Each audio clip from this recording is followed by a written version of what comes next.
ನಮ್ಮ ಆಶ್ರಮದ ವತಿಯಿಂದ ವಧುವರರ ಮಾಹಿತಿ ಕೇಂದ್ರವನ್ನು ಪ್ರಾರಂಭ ಮಾಡಿದ್ದೀವಿ. ಸುಮಾರು ಜನ ಅದಕ್ಕೆ ಬಂದು ರಿಜಿಸ್ಟರ್ ಆಗಿ ತನ್ನ ಒಂದು ಬಾಳ ಸಂಗಾತಿಯನ್ನು ಹುಡುಕೊಂಡಿದ್ದಾರೆ. ಯಾಕಂದರೆ ಈಗಾಗಲೇ ನಾನು ಜನವರಿಯಲ್ಲಿ ಈ ಒಂದು ಇದನ್ನು ಮಾಡಿದೆ. ಸುಮಾರು ಒಂದು 5-6 ಜೋಡಿಗೆ ಮದುವೆ ಆಗಿದೆ. ಈಗ ಇನ್ನೂ ಕೆಲವು ಹುಡುಕ್ತಾ ಇದ್ದಾರೆ. ನಮ್ಮದು ವೆಬ್ಸೈಟು ಮತ್ತು ಆ್ಯಪು ಕೂಡ ಇದೆ. ಈ ಒಂದು ಸಣ್ಣ ದೋಷವನ್ನು ಪರಿಹಾರ ಮಾಡಿಕೊಂಡ್ರೆ ಸಾಕು, ನೀವು ಶ್ರೀಮಂತರಾಗ್ತೀರ. ಎಷ್ಟೊಂದು ಜನಕ್ಕೆ ಈ ಸಣ್ಣ ದೋಷವನ್ನು ಪರಿಹಾರ ಮಾಡ್ಕೊಳ್ಳೋದಕ್ಕೆ ಗೊತ್ತಿಲ್ಲ. ಅದು ನಾನು ಹೇಗೆ ಅಂತ ಹೇಳ್ಕೊಡ್ತೀನಿ. ಅದಕ್ಕಿಂತ ಮುಂಚೆ ನಿಮ್ಮ ದಾರಿದ್ರ್ಯ ಹೋಯ್ತು. ನಮ್ಮ ದೇಹದಲ್ಲಿ 2 ಇರೋಕ್ಕೆ ಸಾಧ್ಯ. ಒಂದು ದೇವ್ರು ಇರಬೇಕು, ಇಲ್ಲದ್ರೆ ದೆವ್ವ ಇರಬೇಕು. ಒಂದು ಪಾಸಿಟಿವ್ ಇರಬೇಕು, ನೆಗೆಟಿವ್ ಇರಬೇಕು. ಒಳ್ಳೇದಿರಬೇಕು, ಇಲ್ಲದ್ರೆ ಕೆಟ್ಟದ್ದು ಇದ್ದೇ ಇರುತ್ತೆ. ಒಳ್ಳೇದಿರುತ್ತೆ ನಮ್ಮ ದೇಹದಲ್ಲೇ, ಕೆಟ್ಟದಲ್ಲಿರುತ್ತೆ. ಒಂದು ಶ್ರೀಮಂತಿಕೆ ಅನ್ನೋದು ದರಿದ್ರ ಅನ್ನೋದಿರಬೇಕು. ದರಿದ್ರ ಅನ್ನೋದು ಕಡಿಮೆ ಆಯಿತು ಅಂತಂದರೆ ಶ್ರೀಮಂತಿಕೆ ಬಂದ್ಬಿಡುತ್ತೆ. ಬಟ್ ನಾವು ದರಿದ್ರ ಕಳ್ಕೊಳ್ಳೋಂಥ ಕೆಲಸನೇ ಮಾಡೋಕ್ಕೋಗಲ್ಲ. ಕೇವಲ ಈ ವಸ್ತುವನ್ನು ದಾನ ಕೊಡಿ ಸಾಕು, ನಿಮಗೆ ಚೇಂಜಸ್ಸು ಕೆಲವೇ ದಿನಗಳಲ್ಲಿ ನೋಡಿ ಎಷ್ಟು ಚೆನ್ನಾಗಾಗ್ತೀರಾ ಅಂತ. ದುಡ್ಡು ಯಾವ ರೀತಿ ಮನಿ ಫ್ಲೋ ಇರುತ್ತೆ ಮತ್ತು ಯಾವ ರೀತಿ ಮನಿ ಮ್ಯಾನೇಜ್ಮೆಂಟ್ ಆಗುತ್ತೆ, ಯಾವ ರೀತಿ ದುಡ್ಡು ಬರುತ್ತೆ ಅಂತ ನಾನು ಹೇಳಲ್ಲ, ನೀವು ಹೇಳ್ತೀರಾ ಕಮೆಂಟ್ ಮಾಡಿ. ಸ್ಟ್ರೆಸ್ ಆಯಿತು ಅಂತಂದರೆ ದೈಹಿಕವಾಗಿ ಆಚೆ ಬರಬೇಕು. ಇಲ್ಲದಿದ್ದರೆ ಅದು ದೇಹದ ಒಳಗಡೆ ಬ್ಲಾಕ್ ಆಗಿಬಿಡುತ್ತೆ. ಅದನ್ನು ಸ್ಟ್ರೆಸ್ ಮಾಡ್ಕೋಬೇಕು. ಸ್ಟ್ರೆಸ್ ಮಾಡ್ಕೊಂಡಿರ್ತಾರೆ, ಹೊರಗಡೆ ಬರಬೇಕು. ಅದನ್ನು ಹೇಳ್ಕೋಬೇಕು, ಹಂಚ್ಕೋಬೇಕು. ಯಾರೂ ಸಿಗದೆ ದೇವ್ರ ಹತ್ರ ಹೇಳ್ಕೊಳ್ಳಿ. ನಿಮಗೆ ಅದು ಹೊರೆ ಬರುತ್ತೆ. ಮೂತ್ರಪಿಂಡದ ತೊಂದರೆ ಭಾಳಷ್ಟು ಜನಕ್ಕೆ ಅಂತಂದರೆ ಕಿಡ್ನಿ ಪ್ರಾಬ್ಲಮ್ ಇರುತ್ತೆ, ಕ್ರಿಯೇಟಿನ್ ಲೆವೆಲ್ ಕಡಿಮೆ ಇರುತ್ತೆ. ಈ ಥರದ್ದೊಂದು ಪ್ರಾಬ್ಲಮ್ ಇತ್ತು ಅಂತಂದರೆ ನೀವು ನಮ್ಮ ಯೂಟ್ಯೂಬ್ ಚಾನಲ್ಗೆ, ವಿನಯ್ ಯೋಗಿ ಗುರೂಜಿ ಅಂತ ಯೂಟ್ಯೂಬ್ ಚಾನಲ್ಗೆ ಲೈಕ್ ಮಾಡಿ, ಸಬ್ಸ್ಕ್ರೈಬ್ ಆಗಿ ಮತ್ತು ಬೆಲ್ ಬಟನನ್ನು ಒತ್ತಿ. ಜೊತೆಗೆ ನಮಗೆ ಫೇಸ್ಬುಕ್ಕಲ್ಲೂ ಮತ್ತು ಇನ್ಸ್ಟಾಗ್ರಾಮಲ್ಲೂ ಕೂಡ ನಮ್ಮದು ವೀಡಿಯೋಸು ಮತ್ತು ಅದ್ಭುತವಾದಂಥ ಒಂದು ವಿಚಾರಗಳೆಲ್ಲ ಬರ್ತಾ ಹೋಗುತ್ತೆ. ಅಲ್ಲೂ ಕೂಡ ನೀವು ಲೈಕ್ ಮಾಡಿ, ಶೇರ್ ಮಾಡಿ ಮತ್ತು ಫಾಲೋ ಮಾಡಿಕೊಡಿ.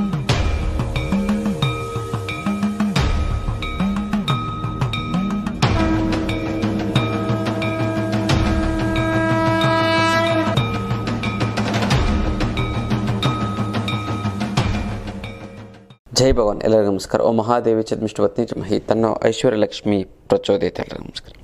ಇವತ್ತಿನ ವಿಶೇಷ ಸಂಚಿಕೆಯಲ್ಲಿ ಅನೇಕ ವಿಚಾರಗಳನ್ನು ನಾವು ತಿಳ್ಕೊಳ್ಳೋಣ. ಮೊದಲದಾಗಿ ಮುದ್ರೆಗಳು.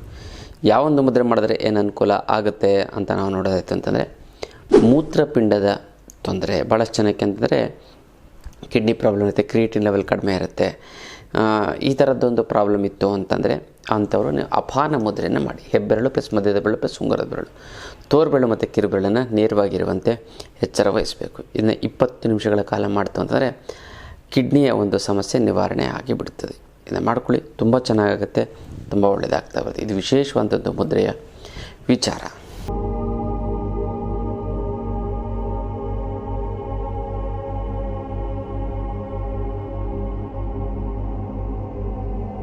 ನಿಮಗೆ ತುಂಬ ಕೆಲಸ, ಯಾವುದಾದ್ರು ಒಂದು ಕೆಲಸ ಕೈ ಕೊಟ್ಟಾಗ ಅಥವಾ ಕೆಲಸ ಸರಿಯಾಗಿ ಆಗಿಲ್ಲ ಅಂತಂದಾಗ, ಮತ್ತು ಜಾಸ್ತಿ ಯೋಚನೆ ಮಾಡಿದಾಗ ತಲೆಗೆ ಜಾಸ್ತಿ ಕೆಲಸ ಕೊಡ್ತೀರ.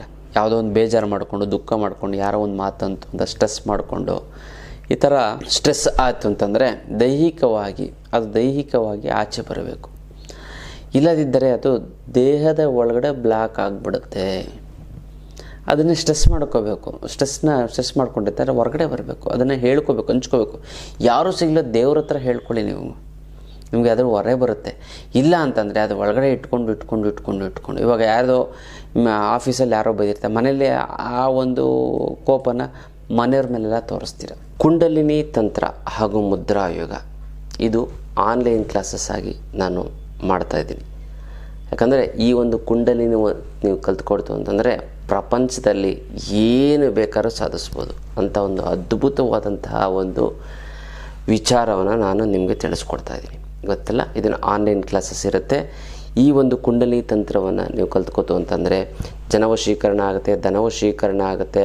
ಮೇಯ್ನಾಗಿ ಆರೋಗ್ಯದ ಸಮಸ್ಯೆ, ಶರೀರದ ಯಾವುದೇ ರೀತಿಯಂಥ ಒಂದು ಕೆಟ್ಟ ಕಾಯಿಲೆಗಳು, ದೋಷಗಳಿತ್ತು ಅಂತಂದರೆ ನಿವಾರಣೆ ಮಾಡಿಕೊಳ್ಳಬಹುದು.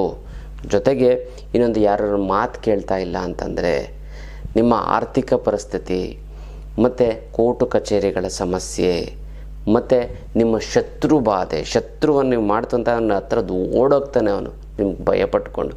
ಜೀವನದಲ್ಲಿ ನಿಮ್ಗೆ ಯಾರೂ ಕೂಡ ಮೋಸ ಮಾಡೋದಕ್ಕೆ ಸಾಧ್ಯ ಇಲ್ಲ. ಗೊತ್ತಲ್ಲ, ನಿಮಗೆ ಈ ಒಂದು ಕುಂಡಲಿನಿ ಕಲ್ತ್ಕೊಳ್ಳೋದ್ರಿಂದ ಸಾಕಷ್ಟು ಜೀವನದಲ್ಲಿ ಅದ್ಭುತವಾದಂಥ ಒಂದು ಪ್ರಯೋಜನವನ್ನು ಪಡ್ಕೊಳ್ಬೋದು, ಗೊತ್ತಲ್ಲ. ಹಾಗಾಗಿ ಮಿಸ್ ಮಾಡದೆ ಈ ಒಂದು ಕ್ಲಾಸಸ್ಗೆ ನೀವು ರಿಜಿಸ್ಟರ್ ಆಗಿ, ಮತ್ತು ಈ ಒಂದು ಅದರ ಒಂದು ಸಂಪೂರ್ಣವಾದಂಥ ಒಂದು ಉಪಯೋಗ 6 ದಿನದ ಒಂದು ಕ್ಲಾಸ್ ಇರುತ್ತೆ. ಅದಕ್ಕೋಸ್ಕರ ಮಿಸ್ ಮಾಡದೆ ಈ ಒಂದು ಕುಂಡಲಿನಿ ಜಾಗೃತಿಯನ್ನು ಇನ್ನು ಆಫ್ಲೈನ್ ಮಾಡ್ತಾಯಿದ್ದೆ. ಈಗ ಆನ್ಲೈನ್ ಮಾಡಿ ಅಂತ ಭಾಳಷ್ಟು ಬೇಡಿಕೆ ಬಂದಿರೋದ್ರಿಂದ ಇದನ್ನು ಮಾಡ್ತಾಯಿದ್ದೀನಿ, ಗೊತ್ತಲ್ಲ. ಮಾಡ್ಕೊಳ್ಳಿ, ತುಂಬ ಚೆನ್ನಾಗಾಗುತ್ತೆ. ಜೀವನದ ಎಲ್ಲ ಸಮಸ್ಯೆಯಿಂದ ನೀವು ಮುಕ್ತಿಯನ್ನು ಹೊಂದಿ. ಆಫೀಸಲ್ಲಿ ಯಾರೋ ಬೈದಿರ್ತಾರೆ, ಮನೇಲಿ ಆ ಒಂದು ಕೋಪನ ಮನೆಯವ್ರ ಮೇಲೆಲ್ಲ ತೋರಿಸ್ತೀರ. ಇದು ತೋರಿಸಬೇಕು, ಆದರೆ ವಿಪರೀತಕ್ಕೆ ಹೋಗಬಾರ್ದು. ನೀವು ಅಲ್ಲಿದ್ದು ಅದ್ಮಿಟ್ಕೊಂಡಿರ್ತೀರ, ಅಲ್ಲಿ ಮಾತಾಡೋವಂಥ ಜಾಗದಲ್ಲಿ ಮಾತಾಡಿ, ಯಾಕೆ ಸರ್ ಹಿಂಗಂತೀರ, ಯಾಕೆ ನನ್ನ ತಪ್ಪ ಹೇಳಿ ಅಂತೆಲ್ಲ ಅಲ್ಲಿ ಸ್ಟ್ರೆಸ್ ಹೊರಗಡೆ ಆಗಿಬಿಡ್ತದೆ. ನೀವೆಲ್ಲ ಪ್ರಶ್ನೆ ಮಾಡದೆ ಎಲ್ಲನೂ ಸಹಿಸ್ಕೊಂಡು ಬಂದು ಒಂದು ಕಡೆ ಹೊರಗಡೆ ಹಾಕಿ, ಇವಾಗ ಹೆಂಡ್ತಿನೂ ಜಗಳ ಆಡ್ತಾಳೆ, ಆವಾಗ ಇನ್ನೂ ಸ್ಟ್ರೆಸ್ ಮಾಡ್ಕೊಂಡು. ಅದಕ್ಕೋಸ್ಕರ ನಿಮ್ಗೆ ಯಾರು ಬೇಜಾರಾದಾಗ, ದುಃಖ ಆದಾಗ ನೀವು ದೇವಸ್ಥಾನಕ್ಕೆ ಹೋಗಿ, ದೇವಸ್ಥಾನದೆಲ್ಲ ಸ್ವಲ್ಪ ಖಾಲಿ ಇರಬೇಕು, ಅಂದರೆ ಜನ ಜಾಸ್ತಿ ಇರಬಾರ್ದು ಅಂತ ದೇವಸ್ಥಾನಕ್ಕೆ ಹೋಗ್ಬಿಟ್ಟು ಕೂತ್ಕೊಂಡು ನೀವು ದೇವ್ರ ಹತ್ರ ಹೇಳ್ಕೊಳ್ಳಿ, ಹಿಂಗೆ ಬೇಜಾರಾಯಿತು, ಹಿಂಗೆ ದುಃಖ ಆಯಿತು, ನಂಗೆ ಹಿಂಸೆ ಆಯಿತು ಅಂತ. ಆವಾಗ ನಿಮಗೆ ಅದು ದೇಹದಿಂದ ಹೊರಗಡೆ ಬಂದ್ಬಿಡುತ್ತೆ. ಆ ದೇಹದಿಂದ ಹೊರಗಡೆ ಬರಲಿಲ್ಲ ಅಂತ ಅದು ಬ್ಲಾಕ್ ಆಗುತ್ತೆ, ಅದು ಕಾಯಿಲೆ ಆಗಿ ಕನ್ವರ್ಟ್ ಆಗುತ್ತೆ. ಅದಲ್ಲ, ಕಾಯಿಲೆಗಳು ಬರೋದು ಹೆಂಗೆ ಅಂತ ಗೊತ್ತಾಯ್ತಲ್ಲ. ಅದಕ್ಕೋಸ್ಕರ ನೀವು ಹೇಗಾದರೂ ಮಾಡಿ ಇದನ್ನು ಹೊರಗಡೆ ಹಾಕಬೇಕು. ಅದು ಫ್ರೆಂಡ್ಸ್ ಹತ್ರ ಹೇಳ್ಕೊಳ್ಳಿ, ರಿಲೇಟಿವ್ಸ್, ನಿಮ್ಮ ತುಂಬ ಆತ್ಮೀಯರು ಅಂಥವ್ರ ಹತ್ರ ನೀವು ಹೇಳ್ಕೊಳ್ಳಿ, ಅದಲ್ಲ. ಇಲ್ಲ ಅಂತಂದರೆ ತುಂಬ ತೊಂದರೆ ಆಗುತ್ತೆ, ಗೊತ್ತಲ್ಲ. ಇದು ವಿಚಾರ. ಈ ಒಂದು ಸಣ್ಣ ದೋಷವನ್ನು ಪರಿಹಾರ ಮಾಡಿಕೊಂಡ್ರೆ ಸಾಕು, ನೀವು ಶ್ರೀಮಂತರಾಗ್ತೀರಾ. ಎಷ್ಟೊಂದು ಜನಕ್ಕೆ ಈ ಸಣ್ಣ ದೋಷವನ್ನು ಪರಿಹಾರ ಮಾಡ್ಕೊಳ್ಳೋದು ಗೊತ್ತಿಲ್ಲ. ಅದು ನಾನು ಹೇಗೆ ಅಂತ ಹೇಳ್ಕೊಡ್ತೀನಿ. ಅದಕ್ಕಿಂತ ಮುಂಚೆ ನೀವು ನಮ್ಮ ಯೂಟ್ಯೂಬ್ ಚಾನಲ್ಗೆ, ವಿನಯ್ ಯೋಗಿ ಗುರೂಜಿ ಅಂತ ಯೂಟ್ಯೂಬ್ ಚಾನಲ್ಗೆ ಲೈಕ್ ಮಾಡಿ, ಸಬ್ಸ್ಕ್ರೈಬ್ ಆಗಿ, ಮತ್ತು ಬೆಲ್ ಬಟನನ್ನು ಒತ್ತಿ. ಜೊತೆಗೆ ನಮಗೆ ಫೇಸ್ಬುಕ್ಕಲ್ಲೂ ಮತ್ತು ಇನ್ಸ್ಟಾಗ್ರಾಮಲ್ಲೂ ಕೂಡ ನಮ್ಮದು ವೀಡಿಯೋಸು ಮತ್ತು ಅದ್ಭುತವಾದಂಥ ಒಂದು ವಿಚಾರಗಳೆಲ್ಲ ಬರ್ತಾ ಹೋಗುತ್ತೆ. ಅಲ್ಲೂ ಕೂಡ ನೀವು ಲೈಕ್ ಮಾಡಿ, ಶೇರ್ ಮಾಡಿ, ಮತ್ತು ಫಾಲೋ ಮಾಡಿಕೊಳ್ಳಿ. ಇನ್ನು ತಡ ಮಾಡದೆ ನಾವು ವಿಚಾರವನ್ನು ತಿಳ್ಕೊಳ್ಳೋಣ. ಈ ಒಂದು ಸಣ್ಣ ದೋಷವನ್ನು ಪರಿಹಾರ ಮಾಡ್ಕೋತು ಅಂತಂದರೆ ನೀವು ದೊಡ್ಡ ಶ್ರೀಮಂತರಾಗೋದು ಗ್ಯಾರಂಟಿ. ಹೇಗೆ, ಯಾವುದು ಅಂತ ನೋಡಿ. ಹತ್ತಿಯನ್ನು ದಾನ ಕೊಡೋದರಿಂದ ಕೆಲವೊಂದರ ವಸ್ತು ಸುಮ್ಮನೆ ದುಡ್ಡು ಕೊಟ್ಬಿಟ್ರೆ ದಾನ ಅಲ್ಲ ನಿಮಗೆ ಪರಿಹಾರ. ಹೌದು, ದಾನ ಕೊಡಬೇಕು, ದುಡ್ಡನ್ನು ಕೂಡ ಧಾರ್ಮಿಕ ಕೆಲಸಗಳಿಗೆ ಮಾತ್ರ ನೀವು ದಾನವನ್ನು ಕೊಡಿ. ಎಲ್ಲರಿಗೂ ಕೊಡಿ. ಕಷ್ಟದಲ್ಲಿದ್ದಂಥವ್ರಿಗೆ, ಹೊಟ್ಟೆವ್ರಿಗೆ, ಕಸ್ತು ಬಂದವ್ರಿಗೆ ಊಟ ಕೊಡಿ.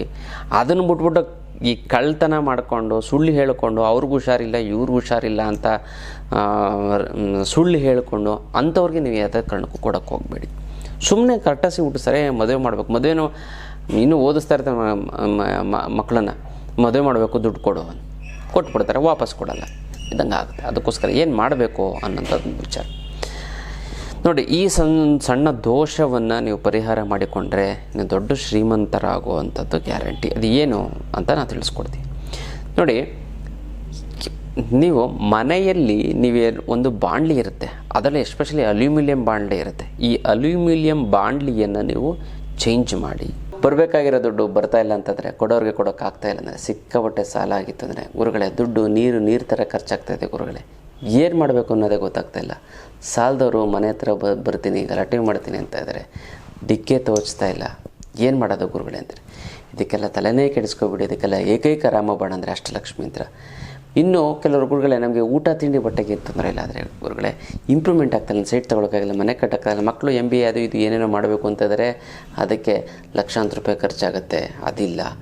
ಇನ್ನು ಕೆಲವರು ಹೇಳ್ತಾರೆ ಗುರುಗಳೇ ನಮ್ಮ ಮಕ್ಕಳಿಗೆ ಮದುವೆ ಮಾಡಬೇಕು. ಮತ್ತು ನಾವು ಚಿಕ್ಕ ವಯಸ್ಸಿಂದ ಬೆಳೆಸಿರುವಂಥ ಕೆಲವೊಂದರು ನಮ್ಮ ರಿಲೇಟಿವ್ಸ್ಗೆ ಬುದ್ಧಿ ಹೇಳ್ತಾರೆ, ಈ ಜೀವನದಲ್ಲಿ ಮುಂದೆ ಬಂದರು ದುಡ್ಡು ಸಂಪಾದನೆ ಮಾಡೋಂಥದ್ದು. ಇವಾಗ ಅವರೆಲ್ಲ ಒಡವೆಗಳೆಲ್ಲ ಮಾಡಿಸ್ಕೊಂಡು ಕಾರ್-ಗೀರೆಲ್ಲ ತೆಗೆದುಕೊಂಡು ತುಂಬ ಜುಮ್ ಅಂತ ಇದ್ದಾರೆ ಗುರುಗಳೇ.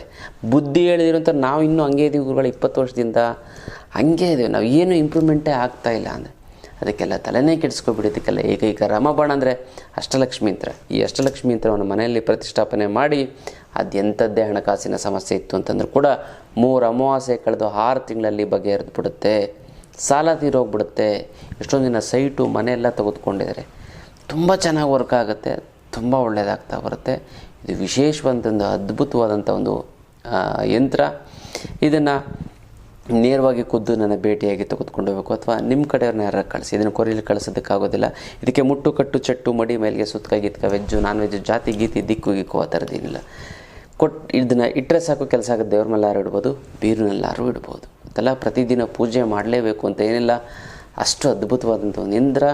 ಹಿಂದೆ ತುಂಬ ಜನಕ್ಕೆ ಒಳ್ಳೆಯದಾಗಿದೆ, ಈಗಲೂ ಕೂಡ ಆಗ್ತಾಯಿದೆ, ಇನ್ನು ಮುಂದಕ್ಕೂ ಕೂಡ ಒಳ್ಳೆಯದಾಗ್ತಾ ಹೋಗುತ್ತೆ. ಅದೆಲ್ಲ ಕರ್ಮ ಕಳೆದಿದ್ದರೆ ಮಾತ್ರ ಇದನ್ನು ತೆಗೆದುಕೊಳ್ಳೋಕ್ಕಾಗೋದು. ಸಾಮಾನ್ಯವಾದಂಥವರು ಇದನ್ನು ತೆಗೆದುಕೊಳ್ಳೋದಕ್ಕಾಗೋದಿಲ್ಲ. ಅದೆಲ್ಲ ಇದು ಅದ್ಭುತವಾದಂಥ ಒಂದು ಯಂತ್ರ, ಅದೇ ಅಷ್ಟಲಕ್ಷ್ಮಿ ಯಂತ್ರ. ಗೊತ್ತಲ್ಲ, ಈ ಅಲ್ಯೂಮಿನಿಯಂ ಬಾಣಲಿನ ದಾನ ಕೊಡಿ ನೀವು. ಗೊತ್ತಲ್ಲ, ಅದ್ರ ಒಳಗಡೆ ಏನು ಹಾಕಬೇಕು, ದಾರಿದ್ರ್ಯ ಅನ್ನೋಂಥದ್ದು ಹೋಗಬೇಕು.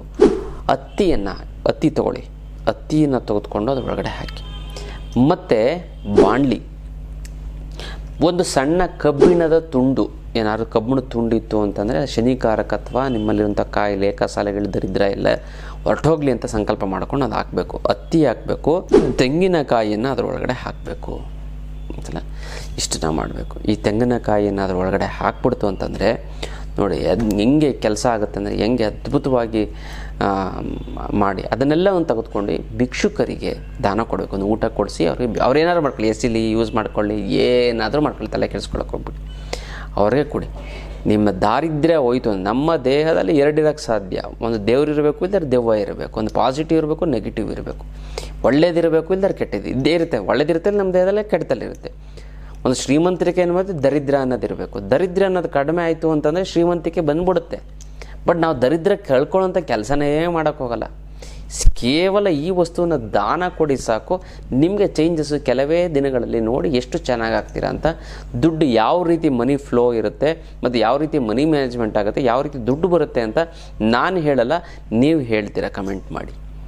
ಅಂತ ಅದ್ಭುತವಾದಂಥ ಒಂದು ಕೆಲಸ ಆಗುತ್ತೆ. ಅದನ್ನು ಮಾಡ್ಕೊಳ್ಳಿ, ತುಂಬ ಚೆನ್ನಾಗುತ್ತೆ, ತುಂಬ ಒಳ್ಳೆಯದಾಗ್ತಾ ಬರುತ್ತೆ. ಅದೆಲ್ಲ ಇದು ವಿಶೇಷವಾದಂಥ ಒಂದು ತಂತ್ರ. ಮತ್ತು ಯಾರ್ಯಾರು ಶ್ರೀಮಂತರಾಗಬೇಕು, ನೀವು ಈ ಒಂದು ನಿಮ್ಮ ಹೆಸರನ್ನ ಬರೆದು ಓಂ ರೀಂ ಶ್ರೀಂ ಐಶ್ವರ್ಯಲಕ್ಷ್ಮಿ ನಿನ್ನ ಆಶೀರ್ವಾದ ಸದಾ ನನ್ನ ಮೇಲೆ ಇರೋದಕ್ಕೆ ನಿನಗೆ ಶತಕೋಟಿ ನಮಸ್ಕಾರ ಅಂತ ಕಮೆಂಟ್ ಮಾಡಿ ನನಗೆ ಕಳಿಸಿ. ನಾನು ಇಲ್ಲಿ ಸಂಕಲ್ಪವನ್ನು ಮಾಡ್ತೀನಿ, ನೀವು ಅಲ್ಲಿ ತಂತ್ರವನ್ನು ಮಾಡಿ ಒಂದಕ್ಕೊಂದು ಸೇರಿ ತುಂಬ ಚೆನ್ನಾಗುತ್ತೆ, ತುಂಬ ಒಳ್ಳೆಯದಾಗ್ತಾ ಬರುತ್ತೆ. ಗೊತ್ತಲ್ಲ, ಇದು ವಿಶೇಷವಂತ ಒಂದು ತಂತ್ರದ ವಿಚಾರ. ನಮ್ಮ ಆಶ್ರಮದ ವತಿಯಿಂದ ವಧುವರರ ಮಾಹಿತಿ ಕೇಂದ್ರವನ್ನು ಪ್ರಾರಂಭ ಮಾಡಿದ್ದೀವಿ. ಸುಮಾರು ಜನ ಅದಕ್ಕೆ ಬಂದು ರಿಜಿಸ್ಟರ್ ಆಗಿ ತನ್ನ ಒಂದು ಬಾಳ ಸಂಗಾತಿಯನ್ನು ಹುಡುಕೊಂಡಿದ್ದಾರೆ. ಯಾಕಂದರೆ ಈಗಾಗಲೇ ನಾನು ಜನವರಿಯಲ್ಲಿ ಈ ಒಂದು ಇದನ್ನು ಮಾಡಿದೆ. ಸುಮಾರು ಒಂದು 5-6 ಜೋಡಿಗೆ ಮದುವೆ ಆಗಿದೆ. ಈಗ ಇನ್ನೂ ಕೆಲವು ಹುಡುಕ್ತಾ ಇದ್ದಾರೆ. ನಮ್ಮದು ವೆಬ್ಸೈಟು ಮತ್ತು ಆ್ಯಪು ಕೂಡ ಇದೆ. ಗೊತ್ತಲ್ಲ, ಐಶ್ವರ್ಯ ಮ್ಯಾಟ್ರಿಮೋನಿ www.aishwaryamatrimony.com ಅಂತಂದರೆ ನಮ್ಮದಲ್ಲಿ ನೀವು ಅಲ್ಲೂ ಕೂಡ ನೀವು ನಿಮ್ಮ ಒಂದು ಮಾಹಿತಿಯನ್ನು, ನಿಮ್ಮ ಫೋಟೋ ಇದನ್ನೆಲ್ಲ ಹಾಕ್ಬೋದು. ಜೊತೆಗೆ ಆ್ಯಪು ಕೂಡ ಇದೆ, ಐಶ್ವರ್ಯ ಮ್ಯಾಟ್ರಿಮೋನಿ ಡೌನ್ಲೋಡ್ ಮಾಡಿಕೊಂಡು ಕೂಡ ನೀವು ಅಲ್ಲೂ ಕೂಡ ಹಾಕ್ಬೋದು. ನೇರವಾಗಿ ಬಂತು ಅಂತ ಅಂದರೆ ನಿಮಗೆ ಅದ್ಭುತವಾದಂಥ ಒಂದು ಮಾಹಿತಿ ನಾವು ಕೊಡ್ತೀವಿ. ಇಂಥ ಕಡೆ ಹುಡುಗಿ ಇದೆ, ಇಂಥ ಕಡೆ ಹುಡುಗ ಇದೆ ಅಂತ ನೀವು ರಿಜಿಸ್ಟ್ರೇಷನನ್ನು ಮಾಡಿಸಿ. ಮತ್ತು ಡಾಕ್ಟ್ರು, ಇಂಜಿನಿಯರು, ಒಳ್ಳೆ ಬಿಸ್ನೆಸ್ಮೆನ್ನು, ಪ್ರೊಫೆಷನ್ಸು, ಮತ್ತು ಐ ಟಿಲಿರೋಂಥವ್ರು, ಎಲ್ಲ ಥರದ್ದು ಜನಗಳು, ಮತ್ತು ವಧು ಮತ್ತು ವರರು ಕೂಡ, ಹೆಣ್ಮಕ್ಳು ಕೂಡ ಕೆಲಸಕ್ಕೆ ಹೋಗುವಂಥವ್ರು, ಮತ್ತು ತುಂಬ ಚೆನ್ನಾಗಿ ಓದಿರೋವಂಥವ್ರು, ಒಳ್ಳೆ ಸಂಸ್ಕಾರವಂತರು ನಮ್ಮ ಹತ್ರ ಬರ್ತಾರಲ್ಲ, ಗುರುಗಳೇ ನಾವೊಂದು ಹೆಣ್ಣು ಮದುವೆ ಆಗ್ತಾಯಿಲ್ಲ ನೋಡಿ, ಗುರುಗಳೇ ನಮ್ಮ ದೊಡ್ಡಪ್ಪನ ಮಗಳಿಗೆ, ನಮ್ಮ ಚಿಕ್ಕಪ್ಪನ ಮಗಳಿಗೆ ಮದುವೆ ಆಗ್ತಾಯಿಲ್ಲ ನೋಡಿ ಅಂತ ಎಲ್ಲ ಹೇಳ್ತಾ ಇರ್ತಾರೆ. ಅಂಥವ್ರದ್ದೆಲ್ಲ ಮಾಹಿತಿಯನ್ನು ಕಲೆ ಮಾಡಿ ಒಬ್ರಿಗೆ ಅನುಕೂಲ ಆಗಲಿ ಅಂತ ನಾವು ಇದನ್ನು ಮಾಡಿದ್ದೀವಿ. ನೀವು ಈ ಒಂದು ನಮ್ಮ ಒಂದು ಐಶ್ವರ್ಯ ಮ್ಯಾಟ್ರಿಮೋನಿ ಐಶ್ವರ್ಯ ಮಾಹಿತಿ ಕೇಂದ್ರ, ವಧುವರರ ಮಾಹಿತಿ ಕೇಂದ್ರಕ್ಕೆ ನೀವು ರಿಜಿಸ್ಟರ್ ಮಾಡ್ಕೊಳ್ಳಿ. ಅದರ ಮಾಹಿತಿಯನ್ನು ನೀವು ಆಫೀಸ್ಗೆ ಫೋನ್ ಮಾಡ್ಕೊಳ್ಳಿ. ತುಂಬ ಅದ್ಭುತವಾದಂಥ ಒಂದು ಮಾಹಿತಿ ಸಿಗುತ್ತೆ. ತುಂಬ ಚೆನ್ನಾಗಿ ಒಳ್ಳೊಳ್ಳೆ ಇದು, ಯಾಕಂದರೆ ಭಾಳ ಸಂಗಾತಿಯನ್ನು ಹುಡ್ಕೋದು ಸುಮ್ಮನೆ ಸಾಮಾನ್ಯ ಅಲ್ಲ, ತುಂಬ ಕಷ್ಟ ಇದೆ. ಹಾಗಾಗಿ ಇದೊಂದು ತುಂಬ ಸಹಾಯ ಆಗುತ್ತೆ, ನಿಮ್ಗೆ ಹೆಲ್ಪ್ ಆಗುತ್ತೆ, ಮದುವೆ ಆಗೇ ಆಗುತ್ತೆ. ನಾವು ಮಾಡ್ಕೊಳ್ಳಿ. ಎಲ್ಲ ಕ್ಯಾಟಗರಿ ಅಂತ ಜನಗಳು, ಇದು ಎಲ್ಲ ಕ್ಯಾಟಗರಿ ಜನಗಳು ಕೂಡ ನಮ್ಮ ಒಂದು ಇದಕ್ಕೆ ಬರ್ತಾರೆ. ಹಾಗಾಗಿ ಎಲ್ಲ ಸಮುದಾಯದ ಜನಗಳು ಕೂಡ ಬರ್ತಾರೆ. ಬಂದು ರಿಜಿಸ್ಟ್ರೇಷನ್ ಮಾಡ್ಕೊಳ್ಳಿ. ಆದಷ್ಟು ಬೇಗ ನಿಮಗೆ ಅಥವಾ ನಿಮ್ಮ ಕಡೆಯವರಿಗೆ ಮದುವೆ ಆಗಲಿ ಅಂತ ನಾನು ದೇವರಲ್ಲಿ ಕೇಳ್ಕೊತೀನಿ.